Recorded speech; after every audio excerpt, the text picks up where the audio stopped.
नमस्कार मित्रों, Radha Krishna IAS classes में आप सभी का हार्दिक स्वागत है। आज हम यहाँ भारत के भूगोल के दो महत्वपूर्ण टॉपिक पर चर्चा करेंगे, जिसमें पहला टॉपिक बहुत छोटा होगा, जो कि जल विद्युत परियोजना पर आधारित है। बहुत छोटा टॉपिक है ये। उसके बाद भारत के विभिन्न उद्योगों पर चर्चा होगी, जो कि एक विस्तृत टॉपिक है। यह सभी प्रतियोगी परीक्षा हेतु अति महत्व है। चलिए शुरुआत करते हैं। कुछ जल विद्युत परियोजनाएं दी गई हैं राज्यों के हिसाब से, और कहाँ स्थित है, किस नदी पर स्थित है, उस पर चर्चा की गई है। चलिए, तुलबुल परियोजना जम्मू कश्मीर की ये परियोजना है। यह झेलम नदी पर है। कहाँ है तुलबुल परियोजना? झेलम नदी पर। उरी परियोजना, यह भी झेलम नदी पर है। सलाल परियोजना चेनाब नदी पर है। बगलिहार परियोजना चेनाब नदी पर है। दुलहस्ती परियोजना चिनाब नदी पर है। तो ये सभी परियोजना किस नदी पर हैं? ये सब जम्मू कश्मीर में स्थित हैं। चलिए, हिमाचल प्रदेश की कुछ परियोजना पर चर्चा करते हैं। हिमाचल प्रदेश की, जैसे चमेरा परियोजना। चमेरा परियोजना यह रावी नदी पर स्थित है। वहीं खाब परियोजना, हिमाचल प्रदेश की खाब परियोजना स्पीति नदी पर स्थित है। पंजाब की कुछ परियोजना, भाखड़ा नंगल परियोजना सतलज नदी पर है। पोंग परियोजना ब्यास नदी पर है। ये दोनों परियोजनाएं पंजाब भाखड़ा नंगल परियोजना पंजाब के साथ कई राज्यों में फैली हुई हैं। वहीं उत्तराखंड में विष्णुगढ़ पीपली कोटी परियोजना अलकनंदा नदी पर है। विष्णुगढ़ पीपली कोटी परियोजना अलकनंदा नदी पर। किसाऊ बांध परियोजना टोंस नदी पर। मलेरी झेलम परियोजना धौलीगंगा नदी पर। टनकपुर परियोजना काली नदी पर। टनकपुर परियोजना काली नदी पर। ये सब उत्तराखंड की परियोजना है। वहीं उत्तर प्रदेश की कुछ परियोजनाएं हैं, जैसे रिहंद परियोजना रिहंद नदी पर है। माता टीला परियोजना बेतवा नदी पर। चिब्रो परियोजना टोंस नदी पर। मध्य प्रदेश की कुछ परियोजनाएं हैं। बाण सागर परियोजना सोन नदी पर। नर्मदा सागर परियोजना नर्मदा नदी पर। गांधी सागर परियोजना चंबल नदी पर। इंदिरा सागर परियोजना नर्मदा नदी पर। ये मध्य प्रदेश की परियोजना। चलिए, अब राजस्थान की कुछ परियोजना पर चर्चा कर लेते हैं। राणा प्रताप सागर परियोजना चंबल नदी पर। जवाहर सागर परियोजना चंबल नदी पर। यह राजस्थान की परियोजना है। गुजरात में उकाई परियोजना तापी नदी पर। यह क्वेश्चन IAS में आया था। उकाई परियोजना किस नदी पर है? तापी नदी पर। सरदार सरोवर परियोजना नर्मदा नदी पर है। वहीं उड़ीसा में देखते हैं, बाली मेला परियोजना सिलूरू नदी पर। हीराकुंड परियोजना महानदी पर। आंध्र प्रदेश में निजाम सागर परियोजना मंजरा नदी पर। नागार्जुन सागर परियोजना कृष्णा नदी पर।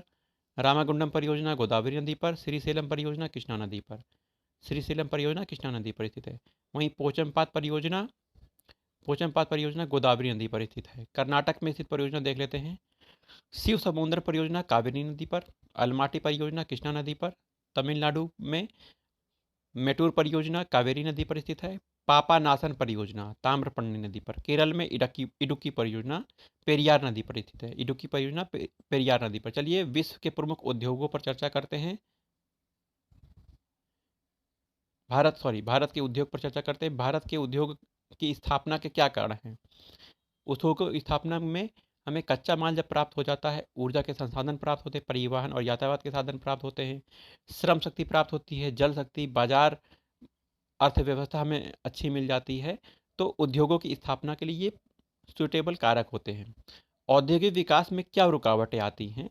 यह मेंस का टॉपिक है। अगर औद्योगिक विकास में क्रियान्वयन में देरी, समय और लागत में अगर वृद्धि हो जाती है, तो औद्योगिक विकास रुक सकता है। कच्चे माल में अगर कमी है, कच्चा माल नहीं प्राप्त हो रहा है, तो औद्योगिक विकास रुक सकता है। ऊर्जा की उपलब्धता में कमी, बिजली की उपलब्धता में अभी कमी हो रही है, तो औद्योगिक विकास में रुकावट आ सकती है। परिवहन और यातायात साधन अगर पर्याप्त नहीं है, तो औद्योगिक विकास रुक सकता है। वहीं राजनीतिक कारणों से संतुलित क्षेत्रीय विकास प्रभावित होता है। वहीं स्थानीय कौशल विकास पर समुचित ध्यान न दिया जाए, तो औद्योगिक विकास में रुकावट आती है। स्वतंत्रता से पूर्व भारत में स्थापित उद्योग पर चर्चा कर लेते हैं। सबसे पहले लौह इस्पात उद्योग पर चर्चा करते हैं। यह 1874 में कुल्टी पश्चिम बंगाल में पहली बार स्थापित हुआ था। कब हुआ था? 1874 में पश्चिम बंगाल में। कहाँ हुआ था? पश्चिम बंगाल में लौह इस्पात उद्योग की स्थापना हुई थी। वहीं एल्यूमिनियम उद्योग की स्थापना 1837 ईस्वी में JK नगर पश्चिम बंगाल में हुआ था। पहला एल्यूमिनियम उद्योग स्थापित हुआ था 1837 में। JK नगर पश्चिम बंगाल में पहला एल्यूमिनियम उद्योग स्थापित हुआ। सीमेंट उद्योग, सीमेंट का पहला कारखाना 1904 में चेन्नई में स्थापित हुआ। कहाँ स्थापित हुआ? चेन्नई में। रासायनिक उर्वरक उद्योग, भारत में रासायनिक उर्वरक उद्योग की स्थापना की शुरुआत 1906 में रानीपेट तमिलनाडु। कहाँ? रानीपेट तमिलनाडु में सुपर फास्फेट संयंत्र से हुई। तो रानीपेट तमिलनाडु रासायनिक उर्वरक उद्योग का पहला कारखाना है। जहाजरानी उद्योग 1941 में विशाखापट्टनम में पहला जहाजरानी उद्योग स्थापित किया गया। यह हिंदुस्तान, इसका नाम हिंदुस्तान शिपयार्ड था। सूती वस्त्र उद्योग बहुत इंपॉर्टेंट है, कई बार परीक्षा में पूछा गया है। प्रथम प्रयास 1818 में कलकत्ता में प्रथम सूती मिल स्थापित की गई, जो कि असफल रही। लेकिन 1854 में मुंबई में डाबर महोदय द्वारा प्रथम सूती मिल स्थापित की गई थी, 1854 में मुंबई में। जूट उद्योग की स्थापना 1955 में रिसडा कोलकाता में हुई थी। रिसडा कोलकाता में है। कहाँ है? कोलकाता में। ऊनी वस्त्र उद्योग, पहला ऊनी वस्त्र उद्योग की स्थापना कानपुर में 1876 में हुई थी। चलिए सभी उद्योगों पर थोड़ा थोड़ा चर्चा कर लेते हैं। सबसे पहले लौह इस्पात उद्योग पर चर्चा करते हैं। यह एक लौह इस्पात उद्योग एक आधारभूत उद्योग है जिसका विकास अन्य उद्योगों के लिए आवश्यक है। यह एक वजन ह्रास उद्योग कहा गया है। क्या कहा गया है? वजन ह्रास उद्योग कहा गया है। अतः इस उद्योग की स्थापना कच्चे माल के क्षेत्र में की गई है, जिससे कि परिवहन व्यय न्यूनतम रखा जा सके। उद्योग के लिए कच्चा माल लौह अयस्क, कोकिंग कोयला, चूना पत्थर, मैंगनीज, डोलोमाइट, यह लौह इस्पात उद्योग के लिए कच्चे माल हैं। भारत में पहली बार 1874 में कुल्टी पश्चिम बंगाल में बंगाल आयरन वर्क्स लिमिटेड की स्थापना की गई थी। 1874 में पश्चिम बंगाल के कुल्टी में। वहीं 1907 में जमशेदपुर में टिस्को भारत में स्थापित पहले निजी क्षेत्र की लौह इस्पात उद्योग है। टिस्को निजी क्षेत्र में जमशेदपुर में स्थापित हुआ था 1907 में।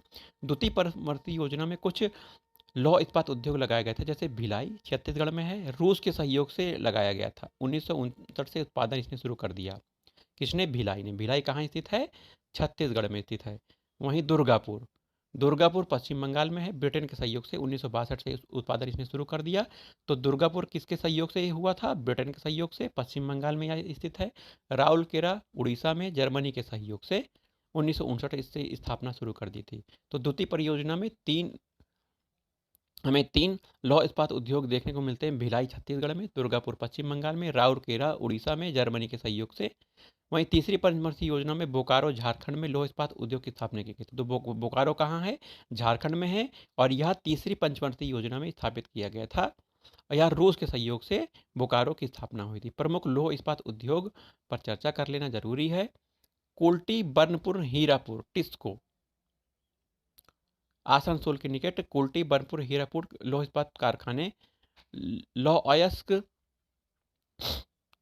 कहाँ से प्राप्त होता है? सिंहभूमि क्षेत्र झारखंड से प्राप्त होता है। कोयला रानीगंज से, झरिया से, रामगढ़ झारखंड से प्राप्त होता है। मैंगनीज बड़ा जामदा बांस पानी उड़ीसा से प्राप्त होता है। जल दामोदर की सहायक नदी बराकर नदी है, जो कि दामोदर की सहायक नदी, वहाँ से जल प्राप्त होता है। कुल्टी, बनपुर, हीरापुर क्षेत्र में लौह इस्पात कारखाने में चूना पत्थर वीरमित्रपुर, गंगपुर उड़ीसा से प्राप्त होता है। तो ये कच्चे माल यहाँ से हमको प्राप्त हो जाते हैं। कुल्टी, बनपुर, हीरापुर प्रमुख लौह इस्पात कारखाना है। यह आसनसोल में स्थित है। चलिए राउरकेला इस उड़ीसा में स्थित है। 1959 में जर्मनी के सहयोग से स्थापित किया गया था। यहाँ पर कच्चा माल कहाँ कहाँ से प्राप्त होता है? राउरकेला में लौह अयस्क हमें क्योंझर और सुंदरगढ़ क्षेत्र उड़ीसा में स्थित हैं। यहाँ से राउरकेला को लौह अयस्क मिलता है। कोयला झरिया झारखंड से मिलता है राउरकेला को। मैंगनीज क्योंझर, क्योंझर कहाँ है? उड़ीसा में है। वहीं चूना पत्थर वीरमित्रपुर उड़ीसा से प्राप्त होता है। जल कोयल और शंख नदी से प्राप्त होता है राउरकेला इस्पात संयंत्र को। चलिए Tata iron and steel company TISCO Jamshedpur में है। जमशेदपुर की स्थिति देखते हैं। लौह अयस्क कहाँ से प्राप्त होता है? सिंहभूमि की नोवा मंडी उड़ीसा की बादाम पहाड़ी से लौह अयस्क प्राप्त होता है। कोयला कोकिंग कोयला झरिया क्षेत्र से तथा कोयला उड़ीसा के जोड़ा खानों से प्राप्त होता है। कहाँ? जब Tata iron and steel company को। मैंगनीज सिंहभूमि क्षेत्र से प्राप्त हो जाता है। चूना वीरमित्रपुर से प्राप्त होता है। जल स्वर्ण रेखा व खरकई नदी संगम पर स्थित डिमना बांध से Tata iron and steel company को क्या प्राप्त होता है? जल प्राप्त होता है। भिलाई संयंत्र छत्तीसगढ़ में है। इसकी स्थापना 1959 में रूस के सहयोग से हुई थी। भिलाई संयंत्र में लौह अयस्क कहाँ से प्राप्त होता है? डल्ली राजहर खानों से। कोकिंग कोयला कोरबा छत्तीसगढ़ से प्राप्त होता है। करगाली झारखंड से प्राप्त होता है। यह कोकिंग कोयला भिलाई को प्राप्त होता है। मैंगनीज बालाघाट क्षेत्र से प्राप्त हो जाता है। डोलोमाइट रायपुर दुर्ग क्षेत्र से प्राप्त होता है। ताप विद्युत कोरबा ताप विद्युत शक्ति गृह से प्राप्त हो जाता है। वहीं जल जल कहाँ से प्राप्त होता है? तंदुला बांध से प्राप्त होता है। चलिए, दुर्गापुर इस्पात संयंत्र, दुर्गापुर पश्चिम बंगाल में स्थित है। दुर्गापुर इस्पात संयंत्र पर चर्चा करते हैं। यह ब्रिटेन के सहयोग से निर्मित हुआ था। दुर्गापुर इस्पात संयंत्र लौह अयस्क नोवा मंडी सिंह भूमि झारखंड, यहाँ से लौह अयस्क प्राप्त होता है दुर्गापुर को। कोयला कहाँ से प्राप्त होता है? रानीगंज क्षेत्र से, झरिया क्षेत्र से ये कोयला प्राप्त करते हैं दुर्गापुर इस्पात संयंत्र। चूना पत्थर वीरमित्रपुर उड़ीसा में पड़ता है, यहाँ से चूना पत्थर प्राप्त हो गया। मैंगनीज क्योंझर से प्राप्त होता है, क्योंझर उड़ीसा में है। विद्युत आपूर्ति दामोदर नदी घाटी परियोजना से प्राप्त होती है। जल आपूर्ति दामोदर नदी से प्राप्त होती है। बोकारो संयंत्र कहाँ है? झारखंड में है। रूस के सहयोग से यह बोकारो संयंत्र स्थापित है। लौह अयस्क क्योंझर उड़ीसा से प्राप्त होता है। कोयला झरिया बोकारो खानों से प्राप्त होता है। मैंगनीज किरीबुक उड़ीसा से प्राप्त होता है। चूना पत्थर पलामू झारखंड से प्राप्त होता है। पलामू झारखंड से चूना पत्थर प्राप्त होता है। विद्युत की प्राप्ति दामोदर नदी घाटों परियोजना से होती है। बोकारो इस्पात संयंत्र। वहीं सेलम इस्पात संयंत्र तमिलनाडु में स्थित है। कहाँ है? तमिलनाडु में स्थित है। यह 1982 में शुरू की गई थी। सेलम इस्पात संयंत्र सेलम तमिलनाडु 1982 में स्थापित की गई थी। भारत का एक विशिष्ट कारखाना है जो स्टेनलेस स्टील बनाता है। तो स्टेनलेस स्टील कौन बनाता है? सेलम इस्पात संयंत्र तमिलनाडु। वह लिग्नाइट आधारित लौह इस्पात संयंत्र है। लौह अयस्क कहाँ से प्राप्त होता है? सेवराय की पहाड़ियाँ। सेवराय की पहाड़ियाँ कहाँ पाई जाती हैं? तमिलनाडु क्षेत्र में पाई जाती हैं। वहीं लिग्नाइट कोयला क्षेत्र नेवली तमिलनाडु की लिग्नाइट से प्राप्त होती हैं। वहीं मैंगनीज और चूना पत्थर तमिलनाडु की स्थानीय खानों से प्राप्त होता है। तमिलनाडु की स्थानीय खानों से मैंगनीज चूना पत्थर प्राप्त होता है।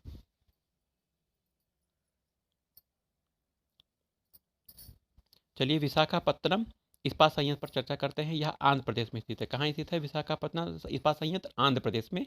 यह भारत का पहला तटवर्ती संयंत्र है। क्या है? तटवर्ती संयंत्र। इसकी स्थापना 6वीं पंचवर्षीय योजना में की गई थी। विशाखापत्तनम इस्पात संयंत्र विशाखापत्तनम आंध्र प्रदेश में इसकी स्थापना 6वीं शताब्दी में की गई थी। विशाखापट्टनम को बेलाडीला छत्तीसगढ़ से लौह अयस्क प्राप्त होता है। कोयला दामोदर घाटी और ऑस्ट्रेलिया से आयातित किया जाता है। चूना पत्थर खम्मन जिला आंध्र प्रदेश का खम्मन जिले से चूना पत्थर प्राप्त होता है। वहीं विजयनगर इस्पात संयंत्र हॉसपॉट कर्नाटक में स्थित है।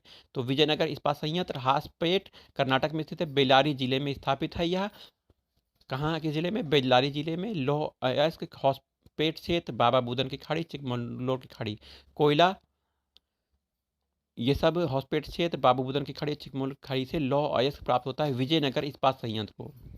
कोयला कान्हन घाटी मध्य प्रदेश में है, यहाँ से कोयला प्राप्त हो रहा है। सिंगरेनी यहाँ से कोयला प्राप्त हो रहा है, सिंगरेनी आंध्र प्रदेश में है।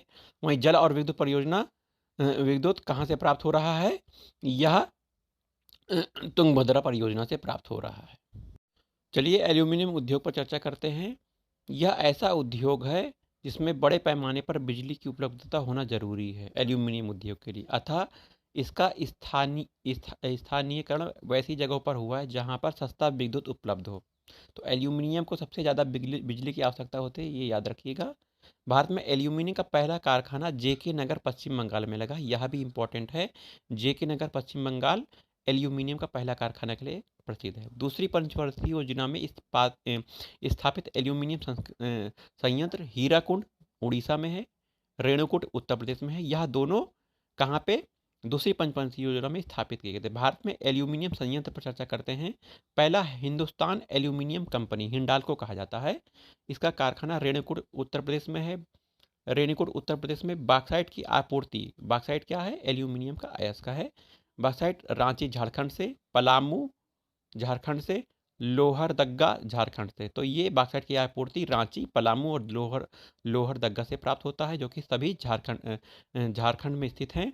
विद्युत की प्राप्ति रिहंद जल विद्युत परियोजना उत्तर प्रदेश में ही है, यहाँ से प्राप्त होता है। वहीं Indian aluminium company limited Indalco कहा गया है। इंडाल्को के कारखाने कहाँ कहाँ हैं? मूरी झारखंड में, अलवाय केरल में, बेलूर पश्चिम बंगाल में, हीराकुंड उड़ीसा में, बेलगांव कर्नाटक में। तो यह Indalco Indian aluminium company limited के कारखाने हैं। वहीं Bharat aluminium company limited Balco, Bharat aluminium company limited Balco के कारखाने कोरबा छत्तीसगढ़ में हैं, कोयना महाराष्ट्र में है। ठीक है। मद्रास एल्यूमिनियम कंपनी माल्को मैटूर तमिलनाडु में इसका कारखाना है। नालको में आते हैं नेशनल एल्यूमिनियम कंपनी, इसके कारखाने।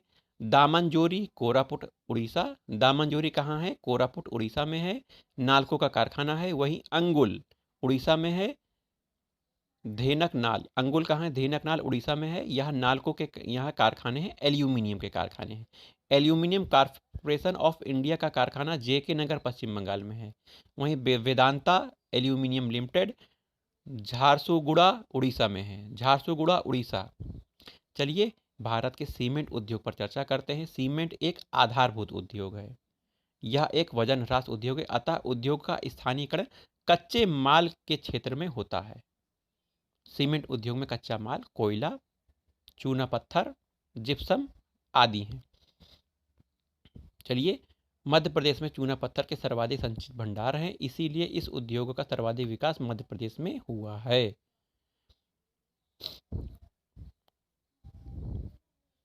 स्लज आधारित कारखाने क्या हैं और स्लेग आधारित कारखाने क्या हैं, इस पर चर्चा कर लेते हैं। स्लज आधारित कारखाना, इन कारखानों में रासायनिक उर्वरक से प्राप्त अपशिष्ट का उपयोग कच्चे माल के रूप में होता है।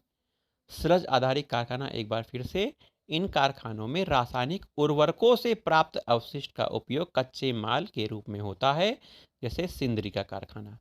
स्लैग आधारित कारखाना क्या है? इन कारखानों में लौह इस्पात उद्योग से प्राप्त अवशिष्ट का उपयोग कच्चे माल के रूप में होता है। उदाहरण के लिए सीकपानी झारखंड में, भद्रावती, राउकेला, दुर्गापुर, विशाखापट्टनम एवं दुर्ग छत्तीसगढ़ के कारखाने हैं। समुद्री जीवों के कवच पर आधारित कारखाने क्या हैं? इन कारखानों में मृत समुद्री जीवों के कवचों से चूना पत्थर प्राप्त कर कच्चे माल के रूप में उपयोग किया जाता है, जैसे द्वारिका, चेन्नई, तिरुवनंतपुरम, पोरबंदर आदि। ये सब समुद्री जीवों पर आधारित कच्चे कारखाने हैं। प्रमुख सीमेंट उत्पादक राज्य और केंद्र कौन कौन से हैं? मध्य प्रदेश। मध्य प्रदेश सीमेंट के उत्पादन के लिए फेमस है। मध्य प्रदेश के सतना, कटनी, जबलपुर, रतलाम, नीमच, मेहरगढ़, वनमोर आदि जिलों में सीमेंट का उत्पादन होता है, कारखाने हैं सीमेंट के। छत्तीसगढ़ के जामुल, दुर्ग, मंधार आदि क्षेत्र। आंध्र प्रदेश की विजयवाड़ा, कृष्णा, गुंटूर, कुरनूल, विशाखापट्टनम। राजस्थान के सवाई माधोपुर, उदयपुर, चूक, चित्तौड़गढ़ आदि में। वहीं गुजरात के पोरबंदर में, जामनगर में, द्वारिका में, बड़ोदरा में, अहमदाबाद में। तमिलनाडु के तुलुकापट्टी, थलईयुथु, तिरुनेलवेली आदि हैं। महाराष्ट्र के में चांदी, रत्नागिरी, सेवरी आदि हैं। चलिए सीमेंट पर कुछ इंपॉर्टेंट तथ्य हैं। सीमेंट के उत्पादन के लिए भारत विश्व में दूसरा स्थान है। इसको आप अपडेट कर लीजिएगा, यह पुराना डाटा है, आपको इसको अपडेट करना है। पहला, इसको हम काट दे रहे हैं, इसको आप अपडेट करिएगा। सीमेंट उद्योग को 1989 में पूर्णतः विकेंद्रित किया गया था। भारत में मध्य प्रदेश और छत्तीसगढ़ कुल उत्पादन का अधिक उत्पादन करते हैं सीमेंट का। अब कितना उत्पादन करते हैं, यह घट बढ़ता है, हर साल इसमें परिवर्तन होता है, इसलिए 22% इसको आप अपडेट करेंगे। सर्वाधिक उत्पादन क्षमता आंध्र प्रदेश, ये सब करेंट का डाटा, इसलिए ये बढ़ता घटता रहता है, इसलिए इस पर अभी इसको अपडेट करने की आवश्यकता है, इसे आप अपडेट कीजिएगा। हर साल ये बदलता रहता है और यह वीडियो हर साल के लिए है, जब तक परीक्षाएं होती रहेंगी तब तक है, इसलिए इसको हम बढ़ाएंगे नहीं, यह अपडेट करने की आवश्यकता है, इसे आप हर साल अपडेट करेंगे। चलिए नेक्स्ट, रासायनिक उर्वरक उद्योग। रासायनिक उर्वरक के अंतर्गत 3 प्रकार के उर्वरक का उत्पादन होता है। नाइट्रोजनस, फास्फेटिक, पोटास उर्वरक। 3 प्रकार के उद्योग, नाइट्रोजनस, फास्फेटिक और पोटास। भारत में जलोढ़ मृदा में नाइट्रोजन की कमी के कारण यह नाइट्रोजन उर्वरक की मांग अधिक होती है। भारत की मिट्टियों में नाइट्रोजन की बहुत कमी होती है। भारत का पहला उर्वरक 1906 में रानीपेट तमिलनाडु में, यह बहुत इंपॉर्टेंट है। 1906 का रानीपेट तमिलनाडु किस लिए प्रसिद्ध है? भारत का पहला उर्वरक कारखाना है। रासायनिक उर्वरक कारखाने की स्थापना कच्चे माल के ऊपर निर्भर करती है। चलिए विभिन्न प्रकार के कच्चे मालों पर आधारित कारखाने पर चर्चा कर लेते हैं। नेफ्ता आधारित संयंत्र, नाइट्रोजनस उर्वरक कारखाने मुख्यतः नेफ्ता पर आधारित होते हैं। नेफ्ता एक पेट्रो उत्पाद है जो तेल शोधन कारखानों से प्राप्त होता है। तो नेफ्ता कहाँ से प्राप्त है? तो होता है तेल शोधन कारखानों से प्राप्त होता है। उदाहरण के लिए बडोदरा कोयली तेल क्षेत्र शोधन क्षेत्र प्राप्त होता है। गुवाहाटी, बरौनी, तूतीकोरिन बंदरगाह को छोड़कर सभी बंदरगाहों पर नेफ्ता आधारित रासायनिक नाइट्रोजनस उर्वरक कारखाने हैं। कोयला आधारित संयंत्र तालचेर उड़ीसा, कोरबा छत्तीसगढ़, नेवली लिग्नाइट पर आधारित है। तो कोक आधारित संयंत्र हैं ये। कोक ओवन गैस आधारित संयंत्र सिंदरी झारखंड में, जमशेदपुर, राउरकेला, भिड़ाई, दुर्गापुर। विद्युत अपघटनीय हाइड्रोजन नागल पंजाब में है, हीराकुड उड़ीसा में स्थित है। सल्फ्यूरिक अम्ल आधारित उद्योग कोच्चि, खेतड़ी राजस्थान, अलवई केरल, ये सल्फ्यूरिक अम्ल आधारित संयंत्र है। अमोनियम सल्फेट जिप्सम आधारित संयंत्र है, सिंदरी कहाँ है? झारखंड में, सिंदरी झारखंड में है, उदयपुर राजस्थान में है। वहीं प्राकृतिक गैस आधारित संयंत्र कहाँ कहाँ है? प्राकृतिक गैस आधारित विजयपुर मध्य प्रदेश, सवाई माधोपुर राजस्थान, जगदीशपुर उत्तर प्रदेश, शाहजहांपुर उत्तर प्रदेश, आंवला उत्तर प्रदेश, बबराला उत्तर प्रदेश। यह प्राकृतिक गैस आधारित उर्वरक संयंत्र है। राख फास्फेट आधारित संयंत्र खेतड़ी राजस्थान में, उदयपुर राजस्थान में। प्रमुख रासायनिक उर्वरक कंपनियां कौन कौन सी हैं? Fertilizers corporation of India FCI, fertilizer corporation of India Sindri, Gorakhpur, Talcher, Ramagundam Andhra Pradesh में स्थित है। राष्ट्रीय केमिकल फर्टिलाइजर्स ट्राम्बे महाराष्ट्र में स्थित है, ट्राम्बे और थाल में स्थित है। Indian farmer fertiliser cooperative limited Kalol में है, कलोल गुजरात में है, कांडला गुजरात में, फूलपुर उत्तर प्रदेश में, आंवला उत्तर प्रदेश में। कृषक भारती कोऑपरेटिव क्रिब्को हजीरा में स्थित है। चलिए पेट्रो रासायनिक उद्योग पर चर्चा करते हैं। पेट्रो रासायनिक उद्योग चार भागों में विभाजित किया गया है। चार भाग कौन कौन से हैं? चार भागों में विभाजित किया गया है। पॉलीमर, कृत्रिम रेशा, इलेक्ट्रोमर्स और सरफेक्टेंट इंटरमीडिएट। पॉलीमर क्या है? पॉलीमर का निर्माण एथिलीन प्रोपिलीन से होता है। एथिलीन प्रोपिलीन से पॉलीमर का निर्माण होता है, जो तेल शोधन के दौरान प्राप्त होते हैं। नेशनल ऑर्गेनिक केमिकल इंडस्ट्री देश का पहला नेफ्ता आधारित रासायनिक कारखाना है। इसकी स्थापना 1961 में मुंबई में हुई थी।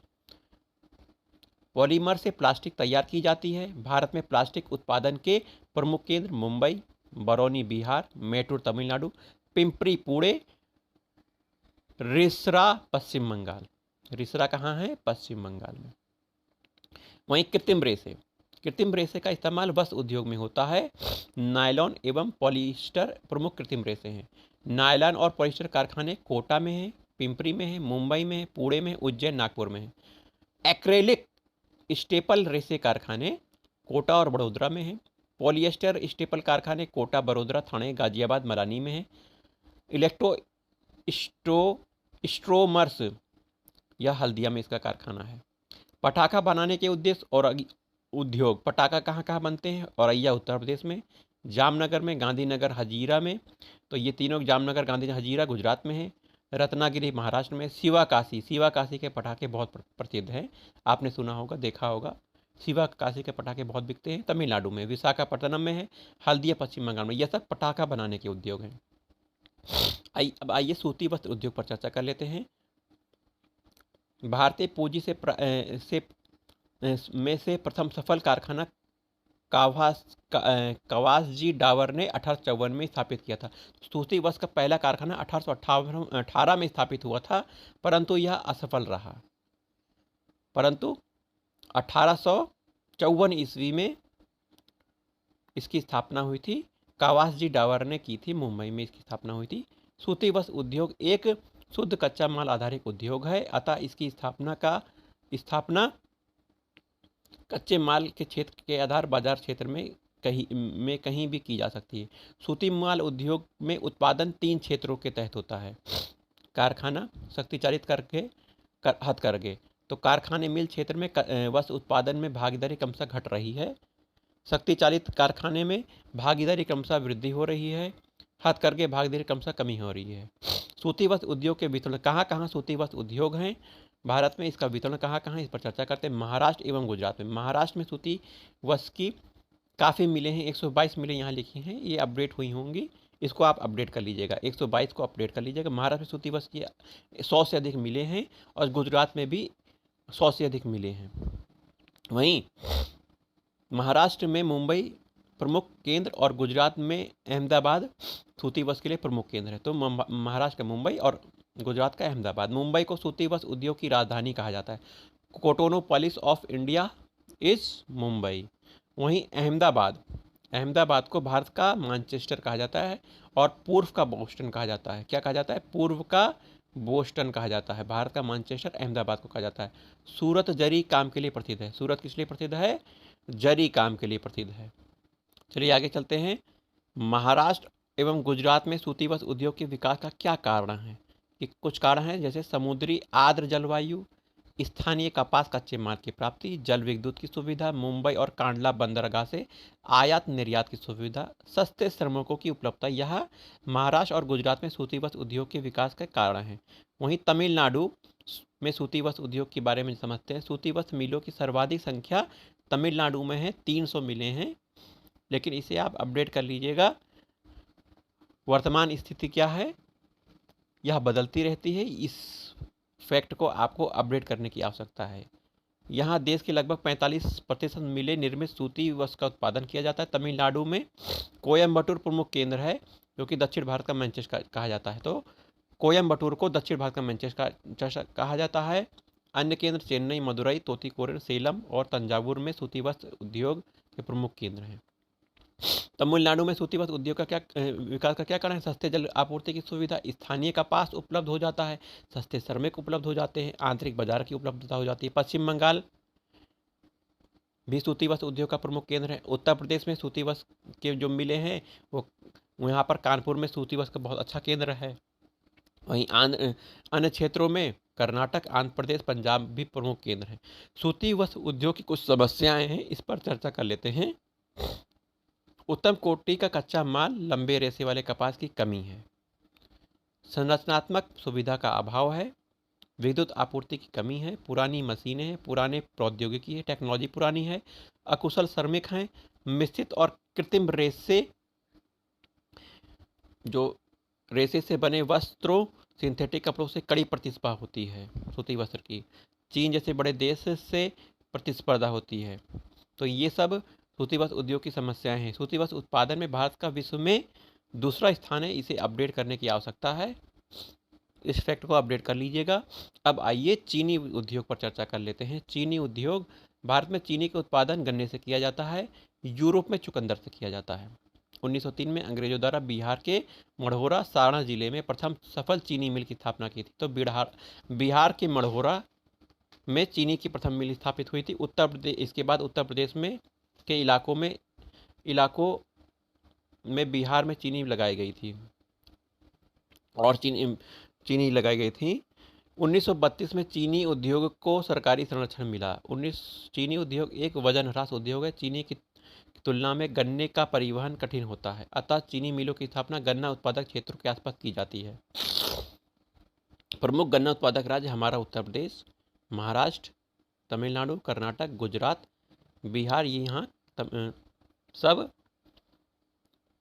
गन्ने का उत्पादन होता है। गन्ना उत्तर प्रदेश में गन्ना आधारित मिलें दो प्रमुख क्षेत्र हैं। गंगा यमुना दोआब, उत्तरी पूर्वी तराई क्षेत्र। गंगा यमुना दोआब में सहारनपुर, मुजफ्फरनगर, मेरठ, गाजियाबाद, यह क्षेत्र गंगा यमुना दोआब है। यहाँ पर गन्ना उत्पादन और चीनी मिलें स्थापित हैं। वहीं पूर्वी तराई क्षेत्र, गोरखपुर का क्षेत्र, बस्ती, देवरिया, गोंडा, सीतापुर, फैजाबाद, यह तराई का क्षेत्र है।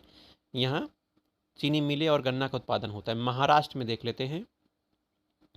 महाराष्ट्र में गोदावरी, कृष्णा, प्रवरा, नीरा नदियों के संचित काली मिट्टी में गन्ना का अच्छा उत्पादन होता है। महाराष्ट्र में अहमदाबाद, कोल्हापुर, पुणे, नासिक, सोलापुर, सतारा में प्रमुख चीनी केंद्र हैं। तमिलनाडु में गन्ने की प्रति हेक्टेयर उत्पादकता अधिक है। अगर यह प्रश्न आ गया कि प्रति हेक्टेयर उत्पादकता ज़्यादा कहाँ पर है, तो यह तमिलनाडु दिखा रहा है, लेकिन हर वर्ष इसकी उत्पादकता बदलती रहती है, तो इसे आप अपडेट कर लीजिएगा। शर्करा की मात्रा भी अधिक पाई जाती है तमिलनाडु में, इस कारण इसे आर्द्र समुद्री तटीय जलवायु है। इसका कारण क्या है? समुद्री तटीय जलवायु है। तमिलनाडु में कोयम्बटूर, तिरुचिरापल्ली, वेल्लूर, अर्काट प्रमुख क्षेत्र हैं। अन्य क्षेत्र कर्नाटक, आंध्र प्रदेश, गुजरात, पंजाब, बिहार, हरियाणा और राजस्थान। चीनी उद्योग का दक्षिण भारत में विकेंद्रीकरण का क्या कारण है? दक्कन के पठार की काली मिट्टी गन्ने फसल के लिए अनुकूल, नमी धारण क्षमता अधिक होने के कारण सिंचाई की कम आवश्यकता पड़ती है। वहीं समुद्री आर्द्र जलवायु में शर्करा की मात्रा में पेराई की अवधि में वृद्धि करती है, जिससे शर्करा की मात्रा में कमी अधिक नहीं हो पाती है। दक्षिण भारत की चीनी मिलों की स्थापना सहकारिता के माध्यम से हुई है। वहीं दक्षिण भारत के गन्ने में रस की मात्रा अधिक होती है। क्यों रस की मात्रा अधिक होती है? आर्द्र समुद्री जलवायु के कारण रस ज़्यादा होता है। विद्युत संसाधनों की उपलब्धता सुलभ है। वहीं चीनी उद्योग की कुछ समस्याएं हैं, इस पर चर्चा करना आदि है। भारत में गन्ना आधारित भाग गुड़ और खांडसारी बनाने में प्रयोग होता है, अतः चीनी मिलों को गन्ना प्राप्ति कम होती है। गुड़ बना लिया जाता है और खांडसारी बना लिया जाता है। वहीं भारत में प्रति हेक्टेयर गन्ना की उपज कम है। चीनी मिलें रुग्ण हैं, पुरानी हैं, छोटी पेराई काल है, पेराई काल छोटा है, चीनी की कम अवस्थिति रिकवरी रेट होता है। वहीं 100 किलोग्राम में मात्र 10 किलो चीनी प्राप्त होती है। सरकार की मूल्य नीतियों का चीनी मिल मालिक के हित में ना होना, ये सब कारण है चीनी उद्योग की समस्याओं के। चलिए जूट उद्योग पर चर्चा करते हैं। यह एक कृषि आधारित वजन ह्रास आधारित उद्योग है। उद्योग का स्थानीयकरण कच्चे माल के क्षेत्र में होता है। विभाजन से पूर्व जूट उद्योग पर भारत का एकाधिकार था। विभाजन के बाद जूट उद्योग पर प्रतिकूल प्रभाव पड़ा, क्योंकि विभाजन के बाद अधिकांश जूट मिलें कारखाने पाकिस्तान मतलब वर्तमान बांग्लादेश को चली गई। वर्तमान में इस उद्योग का केंद्रीकरण पश्चिम बंगाल राज्य में है। जूट ज़्यादा उत्पादन होता है वहाँ पे। पश्चिम बंगाल में जूट के विकेंद्रीकरण का क्या कारण है? इस क्षेत्र में भारत का 90% कच्चा जूट का उत्पादन होता है। हुगली से स्वच्छ जल की प्राप्ति और जल परिवहन की सुविधा इसका कारण है। दामोदर नदी से जल विद्युत मिल जाता है, ताप विद्युत की प्राप्ति हो जाती है। माल के निर्यात हेतु कोलकाता बंदरगाह उपस्थित है। सस्ता श्रम और संरचनात्मक ढांचा उपलब्ध है, इसलिए पश्चिम बंगाल में जूट उद्योग का विकेंद्रीकरण हुआ है, विकास हुआ है। जूट उद्योग की कुछ समस्याएं हैं। कृत्रिम रेशे से प्रतिस्पर्धा के कारण अंतर्राष्ट्रीय मांग में गिरावट है। अधिकतर कारखाने पुराने हैं। चावल के संकर बीज आने से जूट के परंपरागत कृषि क्षेत्र में कमी हुई है। अन्य उत्पादन केंद्र कहाँ कहाँ हैं? उत्तर प्रदेश में जूट का उत्पादन होता है, आंध्र प्रदेश में, बिहार में भी उत्पादन होता है। वहीं कच्चे पटसन एवं पटसन के सामान के उत्पादन की दृष्टि से भारत विश्व में प्रथम स्थान। इसे अपडेट कर लीजिएगा, यह करंट का डाटा है, इसे अपडेट करने की आवश्यकता है। चलिए कागज उद्योग पर चर्चा कर लेते हैं। यह एक आज़ादी के समय देश में अखबारी कागज की पहली मिल नेपार नगर कहाँ है? मध्य प्रदेश में स्थित है, स्थापित की गई थी। कागज बनाने में सफल कारखाना लखनऊ में 1879 में स्थापित किया गया था। कहाँ स्थापित किया था? लखनऊ में। पुनः 1881 में टीटागढ़ पश्चिम बंगाल में कारखाने लगाया गया था। यहाँ से आधुनिक कागज उद्योग की शुरुआत मानी जाती है। कागज उद्योग एक वजन ह्रास उद्योग है। उद्योग की स्थानीयकरण मुख्यतः कच्चे छेल में होता है। कागज उद्योग का प्रमुख कच्चा माल मुलायम लकड़ी, बांस, सवाई घास। मुलायम लकड़ी यह हिमालय के कोणधारी वनों से प्राप्त होती है। कागज उद्योग में कुल कच्चे माल का 7% मुलायम लकड़ी होता है। वहीं बांस कागज उद्योग में इसका 70% कच्चा माल बांस से प्राप्त होता है। भारत में कर्नाटक में बांस के सर्वाधिक वृक्ष हैं। वहीं पूर्वी हिमालय क्षेत्र में भी बांस का उत्पादन होता है। सवाई घास से कागज उद्योग में 15% कच्चा माल प्राप्त होता है। सवाई घास से मध्य प्रदेश में सवाई घास पाई जाती है। बगासी यह गन्ने की खोई से प्राप्त होता है। बगासी यह कागज उद्योग के कच्चा माल के रूप में 7% योगदान देता है। रेक्स कागज के टुकड़े, कपड़ा के टुकड़े से तैयार की गई लुगदी रेक्स कहलाती है। इसका उपयोग हस्त निर्मित कागज बनाने में किया जाता है। भारत में हस्त निर्मित कागज उत्पादन में विश्व में प्रथम स्थान दिया गया, इसे आप अपडेट कर लीजिएगा। वहीं अन्य चावल, गेहूं, मक्के के पुआल का भी कागज से बनाने में यूज़ किया जाता है। वहीं प्रमुख कागज उत्पादक क्षेत्र कौन कौन से हैं, इस पर चर्चा करना आवश्यक है। पश्चिम बंगाल कागज उद्योग का परंपरागत क्षेत्र है। महाराष्ट्र के बल्लारपुर में देश का सबसे बड़ी कागज मिल है। महाराष्ट्र का बल्लारपुर कहाँ है? बल्लारपुर महाराष्ट्र में देश की सबसे बड़ी कागज मिल है। कर्नाटक बांस का प्रयोग, आंध्र प्रदेश बांस से सवाई घास का प्रयोग, उड़ीसा, मध्य प्रदेश सवाई घास के लिए, हरियाणा, बिहार, केरल, तमिलनाडु आदि क्षेत्र में प्रमुख कारखाने उत्पादक क्षेत्र हैं। अखबारी कागज़ का उत्पादन कहाँ होता है, इस पर चर्चा कर लेते हैं। नेपानगर में मध्य प्रदेश में है, बल्लारपुर महाराष्ट्र में है, सांगली महाराष्ट्र में, भद्रावती कर्नाटक में, बेल्लूर तमिलनाडु में, पुगालूर तमिलनाडु में।